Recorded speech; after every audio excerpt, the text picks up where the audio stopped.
I've been pretty oblivious to this for a while, but EverQuest recently started celebrating their 15-year anniversary. And actually, the shirt I'm wearing right now is kind of tied into that. There were EverQuest shirts before this, but they were a little different. I should backtrack a little bit just to set the context to this. My best friend since, I want to say middle school, introduced me to EverQuest a very long time ago. I just saw him randomly playing it one day when I first went over to his house. He was this erudite character running around through an area that I would later discover was Freeport. But he actually gave this to me a while ago, and apparently they used to have EverQuest shirts themed around different classes that you could play as. Because he has this EverQuest Bard shirt. And I never wear this thing for a couple of reasons. Number one, the material it's made out of makes it so that you're basically generating static every single second that you wear this. And the graphic on the back is a little unusual. It's got kind of the cartoony style going for it.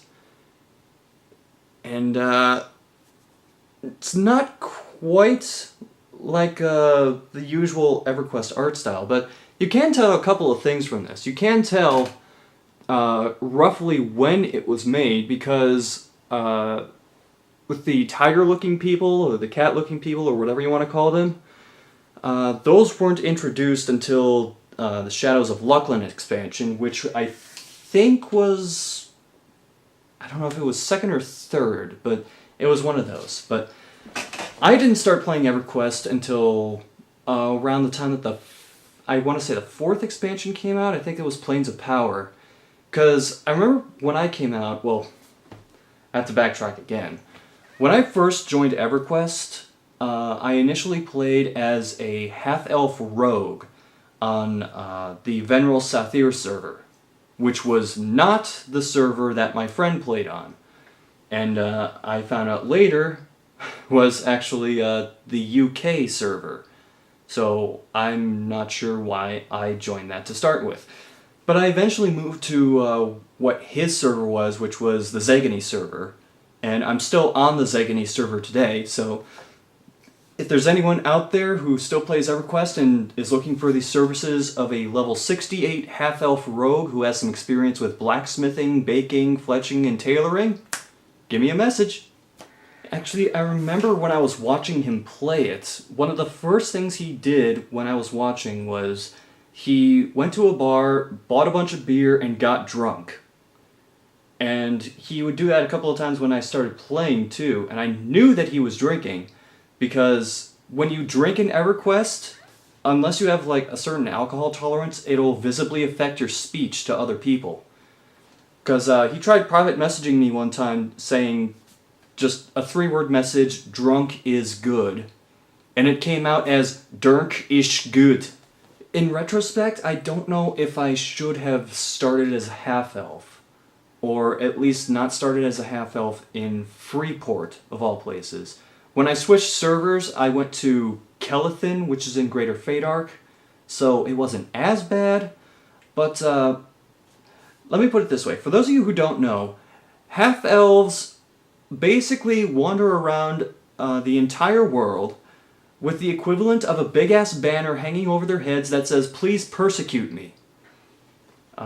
Humans don't like half-elves, certain elves don't like half-elves, some half-elves don't like half-elves, and then there's dark elves, well, they just hate everybody.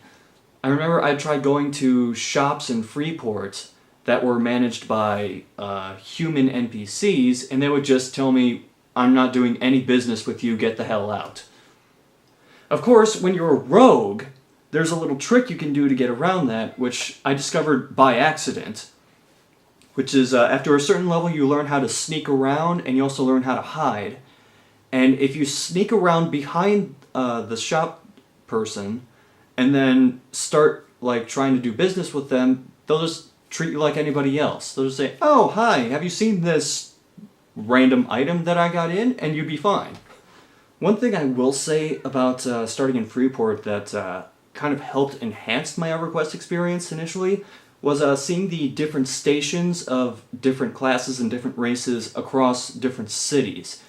Because if you start off as a rogue in Freeport, the rogue class has a very low standing there, because you have to... Basically, you can tell where your guild stands based upon how easy it is to find your guild masters and places where you can buy supplies for whatever class you're a part of. Because in Freeport, in order to get to the rogue guild masters and merchants, you have to basically go through the Freeport sewer system to try and find this network of caves, or use a hidden wall that you can walk through, which is outside of Freeport. Like, there's a gate that separates Freeport from, like, this wild area that eventually leads into these massive plains where you can hunt animals for trade items and do missions and stuff like that.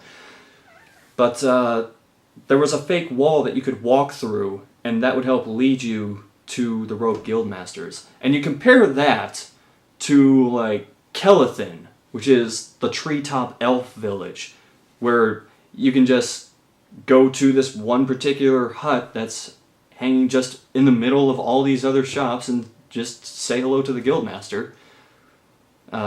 It's like that for a bunch of other cities too, but it helps kind of like add to like any sort of role-playing aspect you're going for. That was the setup that they chose to go for. That there was that shopkeeper problem with rogues too. Just being a rogue, shopkeepers would say, "I don't want anything to do with you," but of course sneak around behind them, try interacting with them again, and they'll buy whatever from you, sell whatever to you, etc., etc. I really got sidetracked. Anyway, I first joined up with EverQuest around the time that the Plains of Power expansion came out. Because I remember that there were times where I would be wandering around the map, and next to certain towns or certain waypoints, I'd just see this pedestal with a book on it. And I'd go up to it, try interacting with it, because I saw other people walk up to this book and then disappear from the zone entirely. So I think, well, that's a little odd. So I walk up to it and I try clicking on it and nothing happens. And that's when I realized that the EverQuest I was playing on didn't have all the expansions on it, so I had to go out and buy Plains of Power. And I actually got a lot more than that, because, hold on. I went back and I found a bunch of my old EverQuest stuff. Like, let me see if I can find the thing that I initially used to get. Yeah, here it is. This is what I initially got to get into EverQuest. This is the EverQuest trilogy. It has the original game and 2 expansions, Scars of Velius and Ruins of Kunark. And there's also a promo here for Shadows of Lucklin. And there's a promo for a prepaid 90-day game card. Oh, geez, let's see what else I got here. Oh, it came with a new user guide as well. And, let me just flip through this for a moment. Funny thing I'm noticing, this was, I think, shortly before or after they did the graphical updates for the game, because I'm noticing a bunch of older sprites on this, especially for like the dwarf. I hope this comes through on the camera. He is so angry. Not only that, but this is one of those weird books where you can like flip it upside down to get certain information out of it. Like what I was flipping through before was like the new user guide. If you flip it upside down and go through the other way, it'll show you like maps of different zones. It'll give you like more advanced notes about combat, and there's also lore at the beginning of it that explains like how Kunark came about, what's going on with like the Ixar, because they were introduced in one of these earlier expansions. Oh geez, that was just one thing that I looked through. I have so much other shit here. Like, I mentioned it before, here's my Shadows of Lucklin expansion. Spread across 3 discs.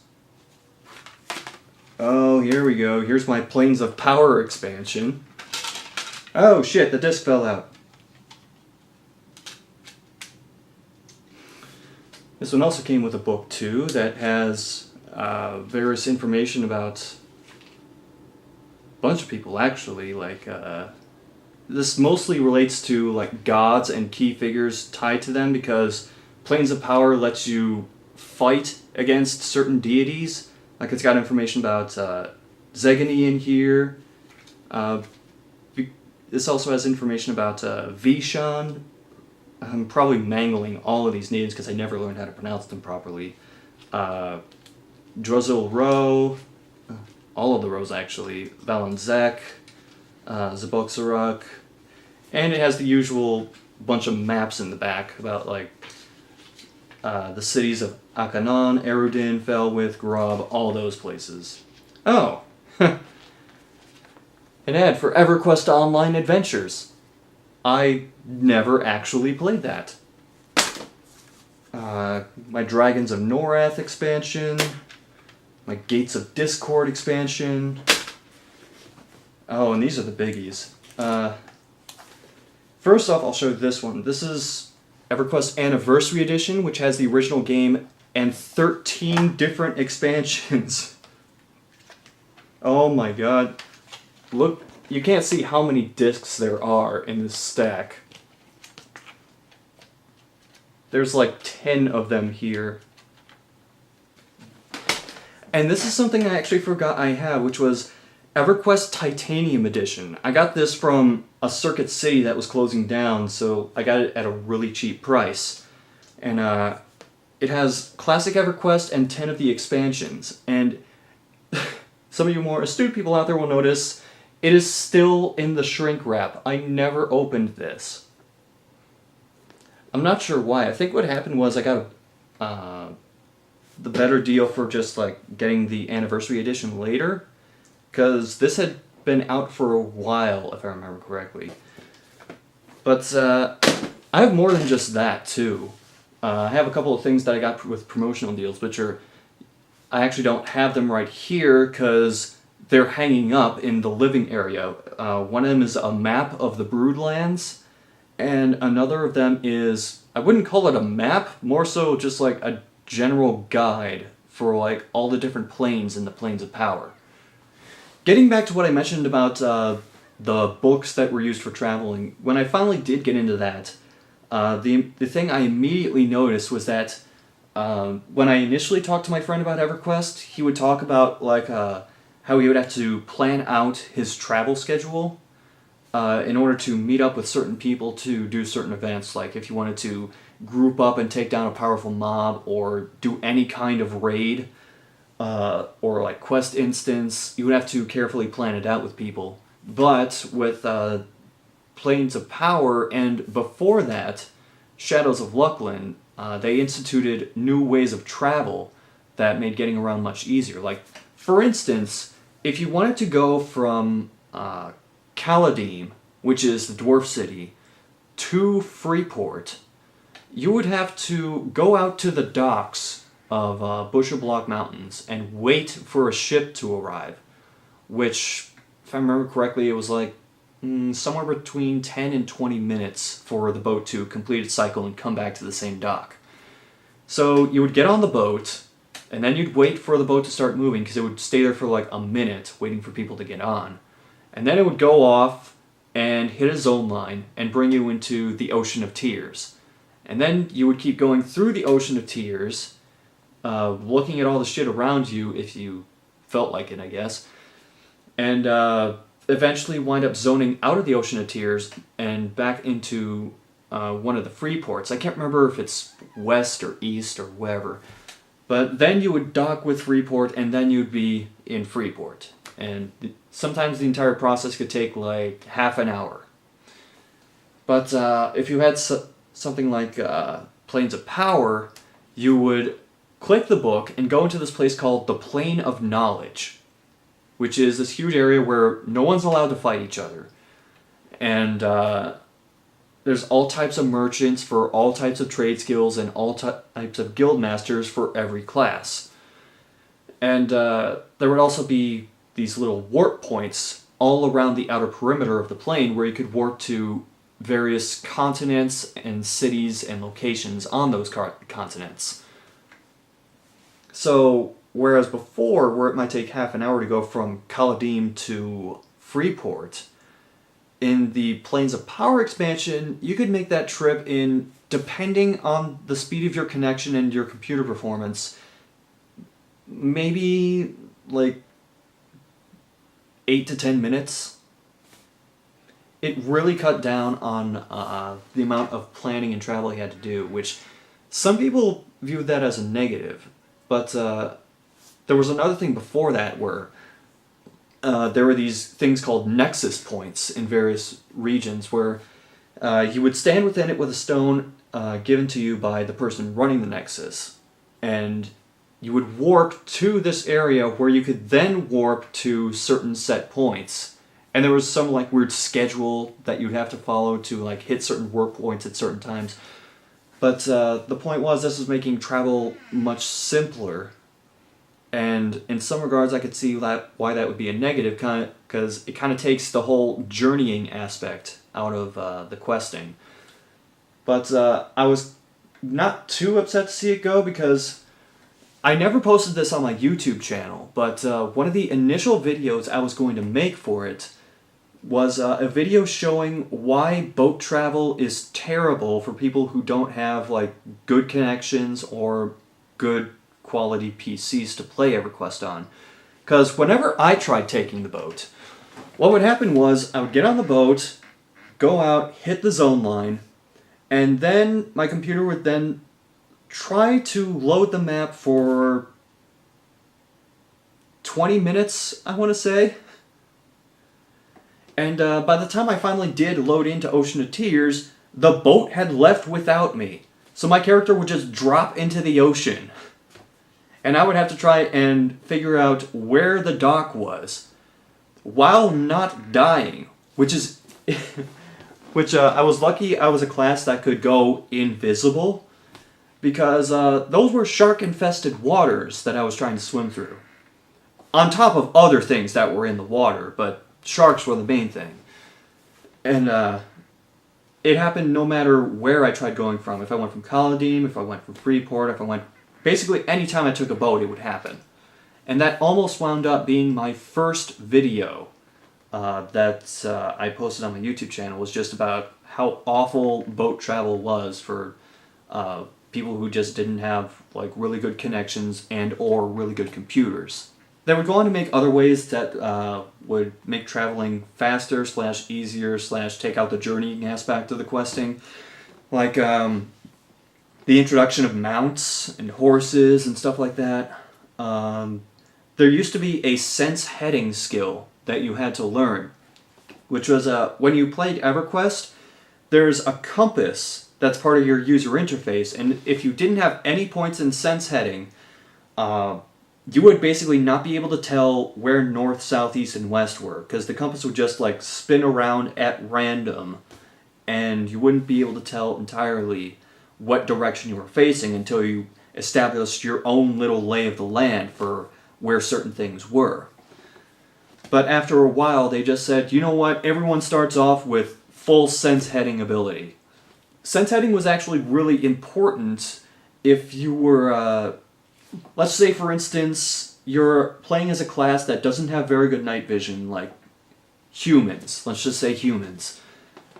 And you're going through some particularly dark places, like, let's just say, Lesser Feydark, which is a completely forested area at night. Unless you have your brightness like cranked way up, odds are you're not going to be able to tell where exactly you're going. And some people call bullshit on that. I would call it don't wander off in the night. In fact, I had gotten lost in the dark a couple of times when I was wandering around Greater Feydark trying to take out some orc encampments. Because there were little paths on the ground that you could follow, but I went way too far off of one trying to chase down an orc centurion and got lost. Fortunately, I was grouped with someone who was equipped with a light stone, which projects light out from them and makes it so that they can see a little bit farther than usual. They were also an elf, so they already had a little bit of night vision ability, so that certainly helped. But eventually time went on, and the friend who got me into EverQuest stopped playing, but I made some connections with people that I played with online outside of him that I just met by randomly grouping with people. And eventually I wound up joining a guild. I think it was called Regnet Populous or something like that. There might still be videos of the raids on my channel, although I had to take some of them down because of copyright stuff involving the songs that are playing. In fact, I think the videos that are still up might be muted. I know for sure the one that has Burning Down the House as the music is muted, but can't say for sure about the other ones. And that was around the time that I think the Lost Dungeons of Norath expansion came out, which was probably the most useful I had ever felt as a rogue. Because Lost Dungeons of Norath, what it did was, in certain areas far away from towns, there would be these encampments where you could pick up certain missions to go into dungeons and either accomplish certain tasks like get X amount of this item or assassinate/kill this person or thing, or the worst one was go into this dungeon, find this person, and then protect them on the way back out of the dungeon. Nobody liked doing those missions. And by completing those missions, you would earn up like a certain point level that would allow you to get like more advanced items and weapons and armor, and that's actually how I got most of my armor progression, was doing Lost Dungeons of Norath missions. But the reason I say that was the most useful I'd felt as a rogue was that when you did these dungeon crawl missions, there would almost always be at least 3 or 4 traps. Sometimes more, depending on what difficulty you were playing on, or what environment you spawned into. And another thing was there would be treasure chests, either for the get X amount of item missions, or just treasure chests for certain loot that would spawn that you could then argue over amongst yourselves. But those could be booby-trapped too. So part of being a rogue was that you could sense traps, you could detect where traps were around you, and then you could be able to disarm them. And that applied for just regular traps and treasure chests. And that made me feel extremely, extremely useful as a rogue. And when you were hiding and sneaking, which you could do at the same time, because that's how it works, you could sneak ahead through certain portions of the dungeon to get an idea of what kind of enemies there were and how strong they were, and how numerous they were, where they were placed around the room, so that you could figure out your plan of attack with your group. And I really enjoyed Lost Dungeons of Norath, which is sad because basically nobody does the Lost Dungeons of Norath missions anymore. Kind of wish people would. Because, I mean, some people do use the merchants and the people running the encampments sometime to, like, teleport between different Brotherhood camps and sell off any loose items they get while they're out in the field. But other than that, you really don't see people playing Lost Dungeons of Norath anymore, and I kind of wish people would. But getting back to the guild that I joined, that was where I believe I met a player called Tilluin, who was, if I remember correctly, a Wood Elf Ranger. Now, the thing about Rangers in EverQuest at the time was Rangers could be meat shields, but they weren't very good meat shields. They had certain abilities that allowed them to take more hits and give them more armor class points, but if you had like any other melee type, like if you had a warrior, if you had a shadow knight, they should be tanking over the ranger.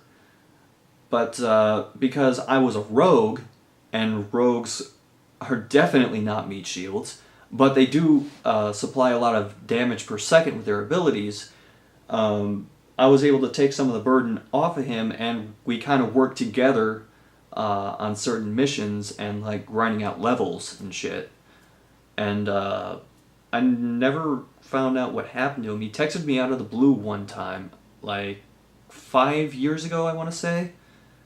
And we've fallen out of contact since, so I don't know what happened to him. Right-Hand Populace, though, was my first exposure to raiding, which was... it was kind of a rough experience at first, because right off the bat, I experienced one of the worst things that you can have as a raid, which is... I can't remember what exactly we were fighting, but we got the main mob down to about 2% health. And then one of the things that this mob could do was it would spawn other smaller mobs to attack you to try and take the focus off of it. And one of those mobs spawned right near me and killed me pretty fast. And in the time that it took me to die and then respawn at where my binding point was, which was like outside of the zone that this raid was taking place in, they killed the mob and split up the loot. Yay! At least I got my body back and all the stuff that was on it, so... And someone resurrected me, so I got back some of the experience I lost, but still, that left a bad taste in my mouth the first time that I went through it. I didn't let it discourage me from raiding entirely, and I did go on some other way more successful raids, and wound up getting some decent gear from that just by the luck of the dice, because dice rolls is how we determine like who got certain loot. But there wasn't just raids to go out and kill mobs. There were things in EverQuest called epic quests, which were also introduced with expansions, if I remember correctly. But epic quests were things that you could do to get certain weapons or armor that were specific to your class,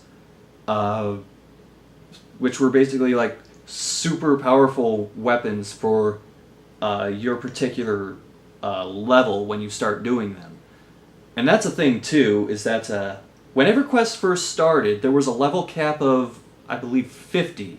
By the time I got into EverQuest, the level cap had been raised to 60, and then it went up to 65, and then it went up to 70, and if I remember correctly, right now the level cap is 100.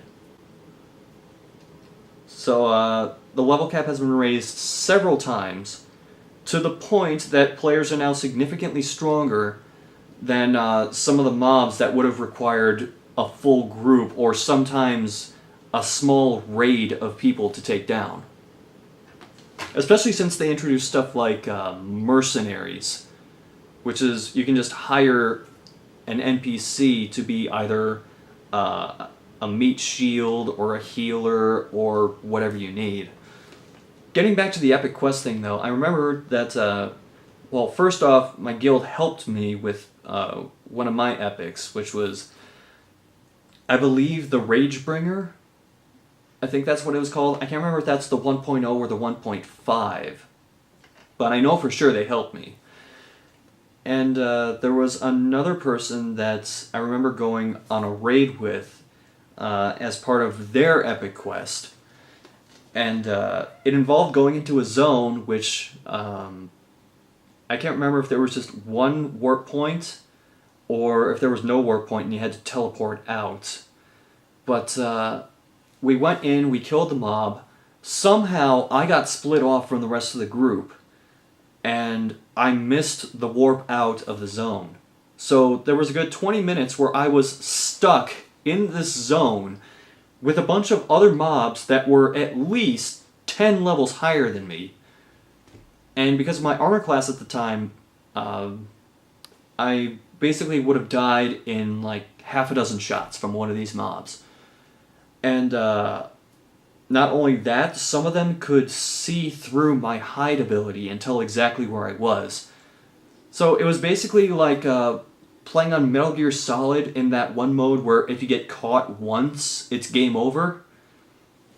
But eventually someone else did find a way to warp back in and relay their position to me so that I could find them and then warp back out with them. But that was pretty nerve-wracking initially, because I was afraid that like I was going to die there, I wasn't going to be able to retrieve my body, you know, stuff like that. And then there were times where I would try to go on raids, but okay, first things first. The way Planes of Power worked was there was a certain level cap that you had to hit in order to be flagged to go into certain areas. Like, I remember I tried going into Plane of Justice once when I was still way too low a level, and that's how I found out about the level cap. And then there are other things that you have to do within the planes in order to get flagged to go into certain areas where you might do raids, for instance. Well, there was one particular raid that I tried going on, which I found out the hard way that I never got flagged to get access for that. And there were actually a few other people who had the same problem, and they decided to just wait around the zone area for people to come back. Whereas I decided that I was going to be a little more proactive and productive. So I went to a different zone entirely, well away from the raid. And I found a bunch of lower level mobs, which were like skeleton pirates, I guess you would call them. I can't remember what the actual enemy is called, but there's this one area where there's a shipwreck and a bunch of skeleton pirates are gathered around various parts of the beach. And I just ran around with hide turned off and sneak turned off so that all of them would see me and try to attack me on sight. And I ran around almost the entire island gathering all these guys, and I wound up with a few dozen skeleton pirates all trying to attack me at once. But I was high enough of a level that I could just like dispatch all of them. And that wound up being another one of my initial YouTube videos, at least as far as like video games go. Because that was the EverQuest Love Train video, I believe. I don't think that one's up anymore, and I don't know if I have a copy of it on my computer. But yeah, that happened. There were a few things that were a little odd about doing the raids, and some things that I didn't particularly like. Like, one thing that the guild would do was they would force everyone to shrink down to the smallest possible size, which shamans in the game can get access to growth and shrink spells, which literally just make you taller or shorter.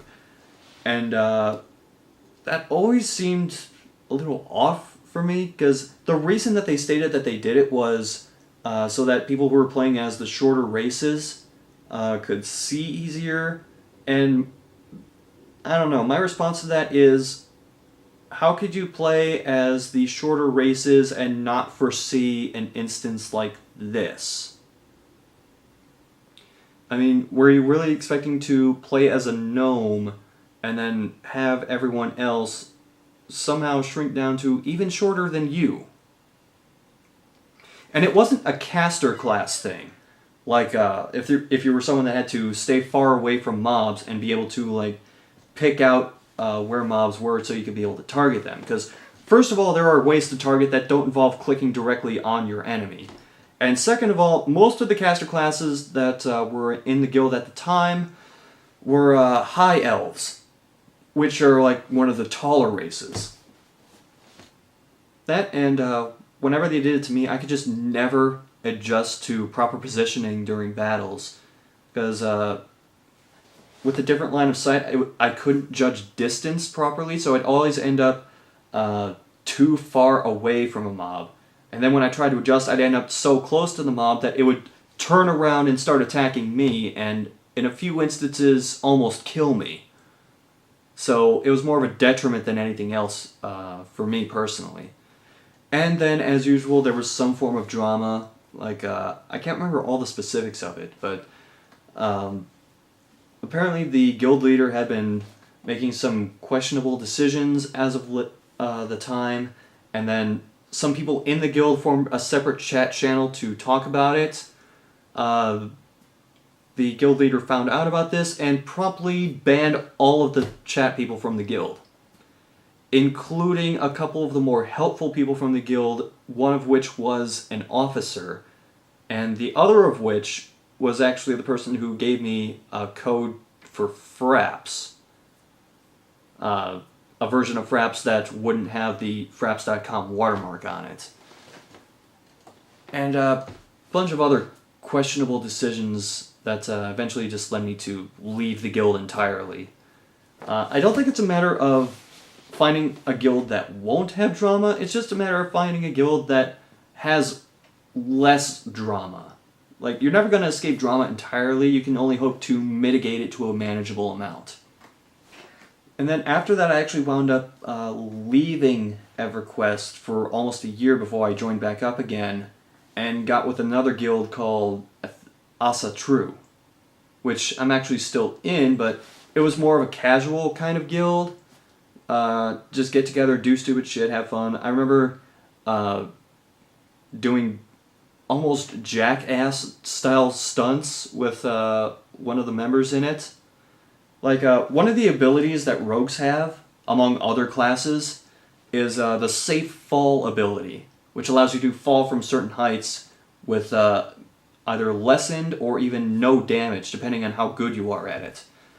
And there was this one giant tree in, I remember, Butcher Block Mountains, that if you ran at it from a certain angle, you could end up about 60 feet above the ground, and then jump off of the tree and try to land.